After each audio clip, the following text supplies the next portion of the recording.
அனைவருக்குமே வணக்கம்.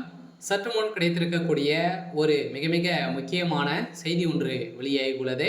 சற்று முன் செந்தில் பாலாஜியை அடித்து இழுத்துச் சென்ற டெல்லி போலீஸ். இது மாதிரி பார்த்தீங்கன்னா செய்திகள் வெளியா இருக்கு.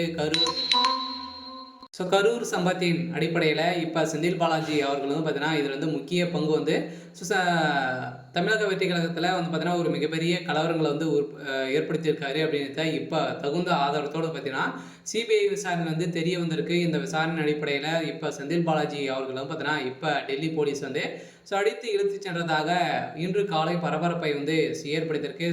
செந்தில் பாலாஜியுடைய கதை ஒட்டுமொத்தமாக முடியப் போகுது. அனைவருக்குமே தெரியும் செந்தில் பாலாஜி அவர்கள் பார்த்தீங்கன்னா வருகின்ற சட்டமன்ற தேர்தலுக்காக அதுக்குள்ளே ஏதாச்சும் அமைச்சராக நம்ம பொறுப்பேற்க வேண்டும் அப்படின்ற மாதிரி திமுகவுக்கு பார்த்தீங்கன்னா ஒரு மிகப்பெரிய விசுவாசத்தை காட்டி இருந்தாலுமே இப்போ வசமாக சிக்கி கொண்டு இருக்காரு. பார்த்தீங்கன்னா எவ்வளோ விசுவாசங்கள் காட்டினாலும் பார்த்தீங்கன்னா திமுக அமைச்சராக இருந்தால் மட்டுமே தான் பார்த்தீங்கன்னா இப்போ வருகின்ற சட்டமன்ற தேர்தலில் போட்டியிட முடியும் அப்படின்ற மாதிரி தேர்தல் ஆணையம் அதிரடியாக பார்த்தீங்கன்னா ஒரு அறிவிப்பு வெளியிட்டிருக்கு. இந்த அறிவிப்பின் அடிப்படையில் செந்தில் பாலாஜிக்கு ஒரு மிகப்பெரிய சிக்கல் வந்திருக்கு. இருந்தாலுமே இந்த சிக்கலின் அடிப்படையில் செந்தில் பாலாஜி செய்தது ஒரு மிகப்பெரிய பாவ செயல். இந்த பாவத்தை மன்னிக்கவே முடியாது அப்படின்ற மாதிரி நீதிமன்றம் போட்ட தீர்ப்பின் அடிப்படையில் இப்போ செந்தில் பாலாஜியுடைய கதை ஒட்டுமொத்தமாக முடிந்திருக்கு. இப்போ டெல்லிக்கு தூக்கியிருக்காங்க.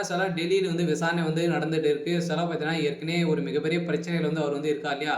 ஃபர்ஸ்ட்ல பார்த்தீங்கன்னா ஒரு மிகப்பெரிய டாஸ்மாக் நிறுவனத்தில் நடந்த சம்பவத்தின் அடிப்படையிலும் இப்போ செந்தில் பாலாஜி அவர்கள் இல்லாத அமைச்சராக இருக்காரு.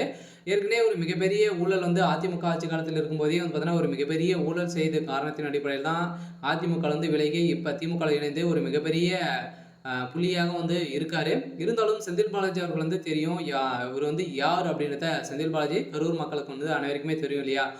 கரூர் மக்களவே பார்த்தீங்கன்னா இவர் மிரட்டி வச்சிருக்காரு அப்படின்ற ஒரு பெண் பார்த்தீங்கன்னா ப்ரெஸ் மீட்டில் கொடுத்த சம்பவம் அங்கு பரபரப்பை ஏற்படுத்தியிருக்கு. இந்த சம்பவத்தின் அடிப்படையில் செந்தில் பாலாஜி அவர்கள் பார்த்தீங்கன்னா சிபிஐ விசாரணை உட்படுத்தியிருக்காங்க. இந்த விசாரணையின் அடிப்படையில் உடனடியாக செந்தில் பாலாஜி அவர்கள் தான் பார்த்தீங்கன்னா கரூரில் கூலிப்படையை இறக்கி இது மாதிரி செஞ்சுருக்காங்க. இது அனைத்துமே திமுக அனைத்து கூட்டணி செய்து ஒரு மிகப்பெரிய நாடகம் ஆடியிருக்காங்க.